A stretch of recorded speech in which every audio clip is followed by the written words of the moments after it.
Assalamualaikum warahmatullahi wabarakatuh. Hello guys, welcome back to this channel. Okay, so in this video I would like to explain about the cognitivism in ELT. What is cognitivism?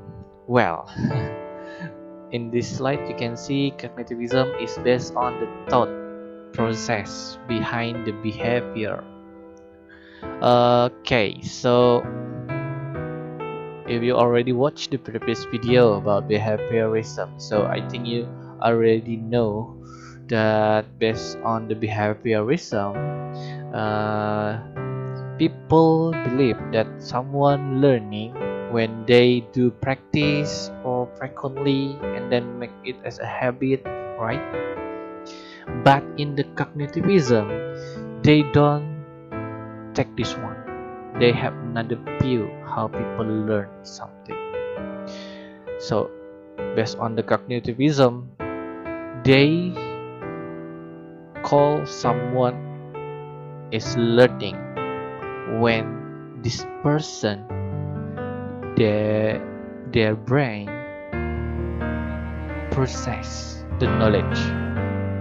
Okay, for example, when you watch this video, okay, you can watch this video for many times, but when your brain don't focus, don't process, you don't get the knowledge, you don't understand what I'm saying.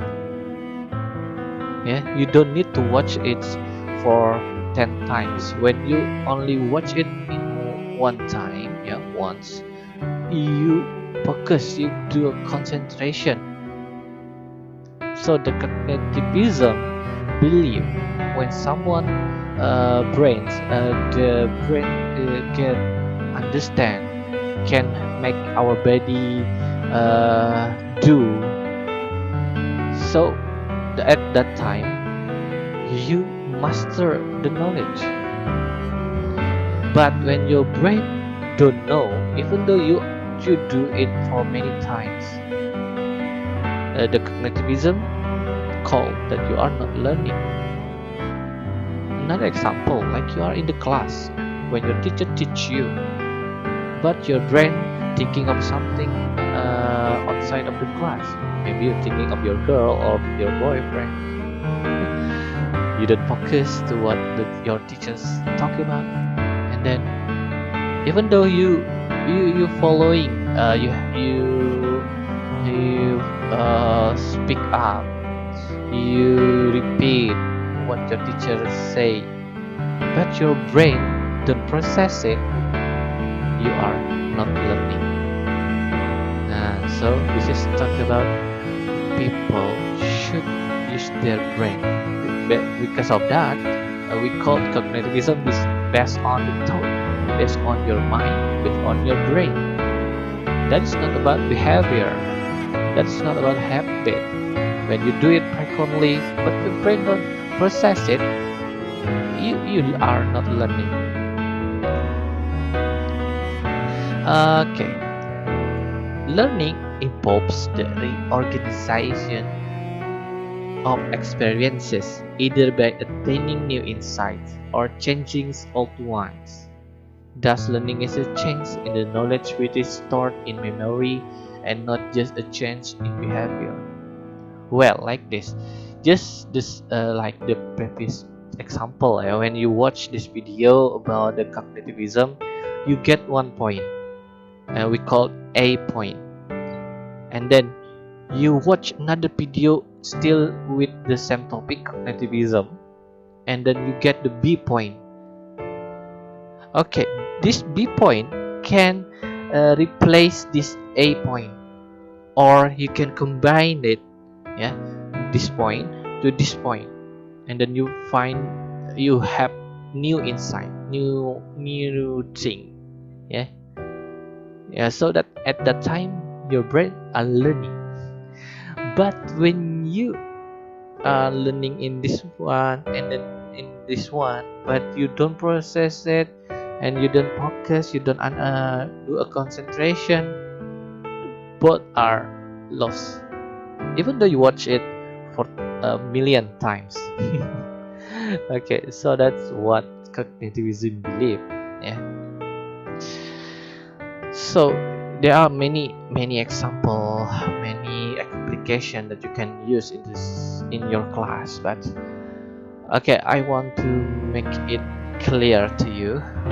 When you want to teach your student, you have to know their characteristic. You have to know their learning strategy.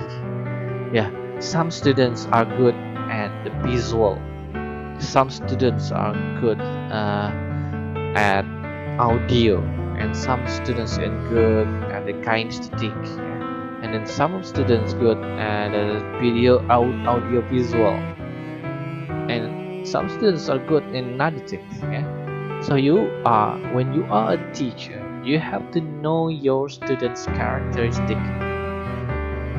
When you provide a lesson, make sure you provide these 3 or 4 type of learning styles or learning strategy that your student have. So you have to provide the pictures or something that eye-catching, like what I provide in the video. You can watch my video, you can see me, you can see the picture, you can read the text. So this is good for the student who are learning through visualization. And I also speak up. Yeah, in this video you can listen to my voice. This is helpful for the students who are learning through audio. And then for the audio visual, yes, just watch this video. You can watch and enjoy the scenery, or enjoy the pictures. You also can enjoy my voice. Okay, so at that side, that is good. That is will help the students learning. So you don't please don't make a slide like only words. There is no color, there is no pictures. That is not good for the visual students. And then if you're just only using slide, but there is no sound, that is not helpful for the audio students. Yeah. And then how about the kinesthetic or students who are learning when they are moving? They have to move, they have to walk, they have to do something. They are feeling like frustrated when they have to sit down. They are frustrated when they have to just listening to something. They want to move. They want to go around the class. So please provide another time. Yeah, when you provide this like videos like this, and then you can provide games, and you can ask students to go around the class to talk to other persons. So have they moved? So this will help the students who are learning through kinesthetic, or I will call it psychomotoric. Yeah, helping their psychomotoric aspect. Okay, so in a simple word, when you are a teacher, if you want to apply the cognitivism, you have to know your students' characteristics and have their brain work. When their brain working, they learning.